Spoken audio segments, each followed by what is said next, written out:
राधे कृष्ण आप सभी को। वैशाख मास महात्म्य अध्याय 18।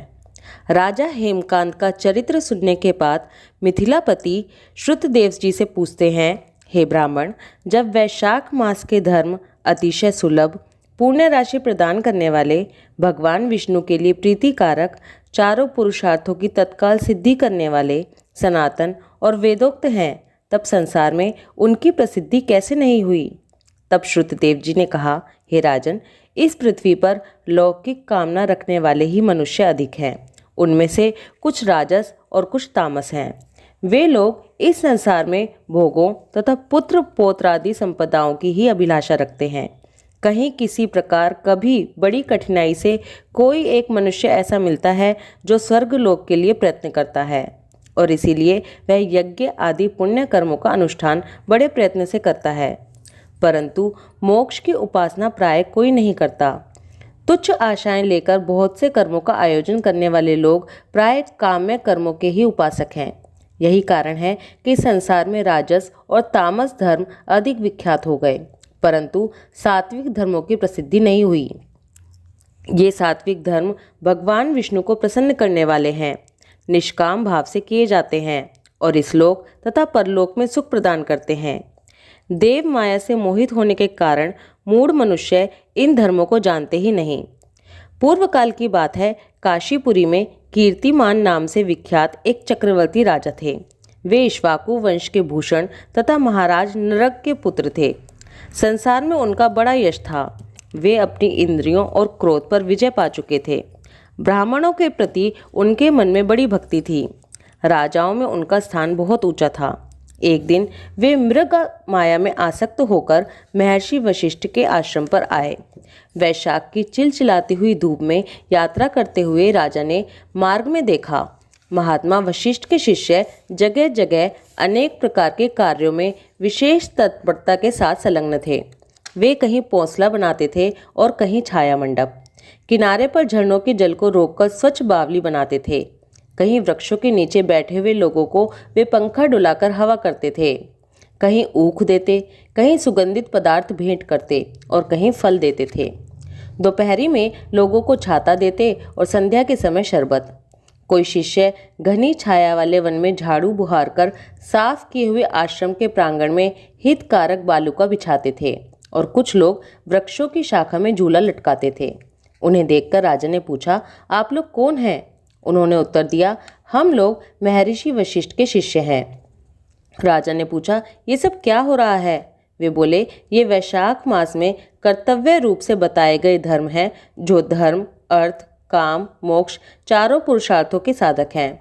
हम लोग गुरुदेव वशिष्ठ की आज्ञा से इन धर्मों का पालन करते हैं। राजा ने फिर से पूछा, इनके अनुष्ठान से मनुष्य को कौन सा फल मिलता है?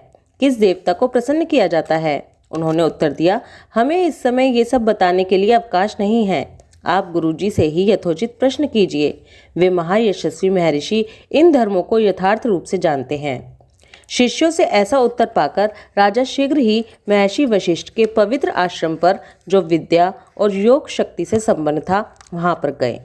राजा को आते देख महर्षि वशिष्ठ मन ही मन बड़े प्रसन्न हुए। उन्होंने सेवकों सहित महात्मा राजा का विधि पूर्वक आतिथ्य सत्कार किया।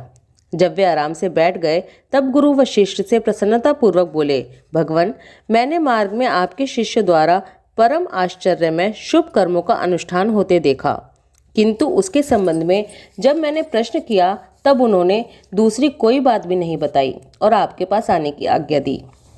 उनकी आज्ञा के अनुसार मैं इस समय आपके पास आया हूँ। मेरे मन में उन धर्मों को सुनने की बड़ी इच्छा है। कृपया आप मुझे उनका वर्णन कीजिए। तब महायशस्वी वशिष्ठ जी ने प्रसन्नतापूर्वक कहा, हे राजन, तुम्हारी बुद्धि को उत्तम शिक्षा मिली है, अतः उसने यह उत्तम निश्चय किया है।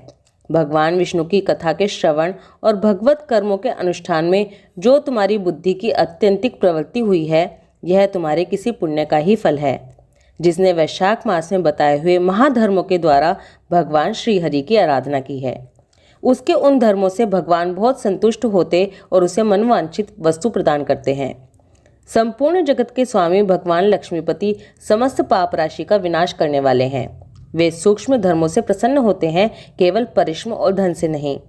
भगवान विष्णु भक्ति से पूजित होने पर अभीष्ट वस्तु प्रदान करते हैं, इसलिए सदा भगवान विष्णु की भक्ति करनी चाहिए। जगदीश्वर श्री हरि जल से भी पूजा करने पर अशेष क्लेश का नाश करते और शीघ्र प्रसन्न हो जाते हैं। वैशाख मास में बताए हुए ये धर्म थोड़े से परिश्रम द्वारा साध्य होने पर भी भगवान विष्णु के लिए प्रीतिकारक एवं शुभ होने के कारण अधिक व्यय से सिद्ध होने वाले बड़े बड़े यज्ञ आदि कर्मों का भी तिरस्कार करने वाले हैं। हे राजन, तुम भी वैशाख मास में बताए हुए धर्मों का पालन करो और तुम्हारे राज्य में निवास करने वाले अन्य सब लोगों से भी उन कल्याणकारी धर्मों का पालन कराओ। इस प्रकार से वैशाख धर्म के पालन की आवश्यकताओं को शास्त्रों और युक्तियों से भली भांति सिद्ध करके वशिष्ठ जी ने वैशाख मास के सब धर्मों का राजा के समक्ष वर्णन कर दिया। उन सब धर्मों को सुनकर राजन ने गुरु का भक्ति भाव से पूजन किया और घर आकर वे सब धर्मों का विधि पूर्वक पालन करने लगे। देवाधिदेव भगवान विष्णु में भक्ति रखते हुए राजा कीर्तिमान देवेश्वर पद्मनाभ के अतिरिक्त और किसी देवता को देखते ही नहीं थे।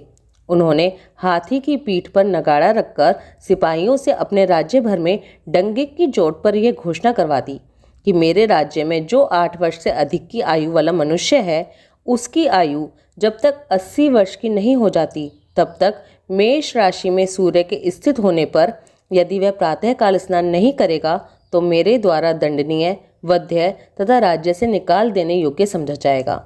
ये मेरा निश्चित आदेश है। पिता, पुत्र, पत्नी या सुहृद जो कोई भी वैशाख धर्म का पालन नहीं करेगा वह चोर की भांति दंड का पात्र समझा जाएगा। प्रातःकाल शुभ जल में स्नान करके श्रेष्ठ ब्राह्मणों को दान करना चाहिए। तुम सब लोग अपनी शक्ति के अनुसार पौंसला और दान आदि धर्मों का आचरण करो। राजा कीर्तिमान ने प्रत्येक ग्राम में धर्म का उपदेश करने वाले एक एक ब्राह्मण को बसाया। 5-5 गांवों पर एक एक ऐसे अधिकारिक नियुक्ति की जो धर्म का त्याग करने वाले लोगों को दंड दे सके। उस अधिकारी की सेवा में 10-10 घुड़सवार रहते थे। इस प्रकार चक्रवर्ती नरेश के शासन से सर्वत्र और सब जगह सब देशों में इस धर्म का पौधा प्रारंभ हुआ और आगे चलकर खूब बड़े हुए वृक्ष के रूप में परिणत हो गया। उस राजा के राज्य में जो लोग मर जाते थे वे भगवान विष्णु के धाम में जाते थे। वहां के मनुष्यों को विष्णु लोक की प्राप्ति निश्चित थी। एक बार भी वैशाख स्नान कर लेने से मनुष्य यमराज के पास नहीं जाता। अपने धर्मानुकूल कर्म में स्थित हुए सब लोगों के विष्णु लोक में चले जाने से यमपुरी के सब नरक खाली हो गए। वहां एक भी पापी प्राणी नहीं रह गया। वैशाख मास के प्रभाव से यमपुरी के मार्ग की यात्रा ही बंद हो गई। सब मनुष्य दिव्य आकृति धारण करके भगवान के धाम में ही जाने लगे। देवताओं के जो लोक हैं वे सब भी शून्य हो गए। स्वर्ग और नरक दोनों के शून्य हो जाने पर एक दिन नारद जी ने धर्मराज के पास जाकर कहा, हे धर्मराज, आपके इस नरक में अब पहले जैसा कोलाहल सुनाई नहीं पड़ता। पहले की भांति पाप कर्मों का लेखा जोखा भी नहीं लिखा जाता।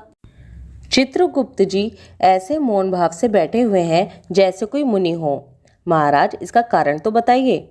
महात्मा नारद के ऐसे कहने पर राजा यम ने कुछ दीनता के स्वर में कहा, हे नारद जी, इस समय पृथ्वी पर जो ये राजा राज्य करता है वह पुराण पुरुषोत्तम भगवान विष्णु का बड़ा भक्त है। उसके भय से कोई भी मनुष्य कभी वैशाख मास का उल्लंघन ही नहीं करता। उस पुण्य कर्म के प्रभाव से सभी भगवान विष्णु के परम धाम में चले जाते हैं। हे मुनि श्रेष्ठ, उस राजा ने इस समय मेरे लोक का मार्ग लुप्त कर दिया है। स्वर्ग और नरक दोनों को शून्य बना दिया है। अतः ब्रह्मा जी के समीप जाकर ये सब समाचार उनसे निवेदन करें, तभी मैं स्वस्थ होऊंगा। ऐसा निश्चय करके यमराज ब्रह्मा जी के लोक में गए और वहां बैठे हुए उन ब्रह्मा जी का दर्शन किया जिनका आश्रय ध्रुव है, जो इस जगत के बीज तथा सब लोकों के पितामह हैं और समस्त लोकपाल, दिक्पाल तथा देवता जिनकी उपासना करते हैं। ब्रह्मा जी ने यमराज को देखा और यमराज ब्रह्मा जी के आगे पृथ्वी पर गिर पड़े। फिर यमराज ने कहा, हे कमलासन, काम में लगाया हुआ जो पुरुष स्वामी की आज्ञा का ठीक ठीक पालन नहीं करता और उसका धन लेकर भोगता है वो काठ का कीड़ा होता है। जो बुद्धिमान मनुष्य लोभवश स्वामी के धन का उपभोग करता है वह 300 कल्पों तक योनि रूप में नरक में जाता है। जो कार्य में नियुक्त हुआ पुरुष कार्य करने में समर्थ होकर भी अपने घर में ही बैठा रहता है वो बिलाव होता है। हे देव, मैं आपकी आज्ञा से धर्मपूर्वक प्रजा का शासन करता आ रहा हूँ। मैं अब तक मुनियों और धर्मशास्त्रों के कथनानुसार पुण्य आत्मा को पुण्य के फल से और पाप आत्मा को पाप के फल से संयुक्त किया करता था, परंतु अब आपकी आज्ञा का पालन करने में मैं असमर्थ हो गया हूँ। कीर्तिमान के राज्य में सब लोग वैशाख मासों का पुण्य कर्मों का अनुष्ठान करके पितरों और पितामहों के साथ वैकुंठ धाम में चले जाते हैं। उनके मरे हुए पितर और मातामह आदि भी विष्णु लोक में चले जाते हैं।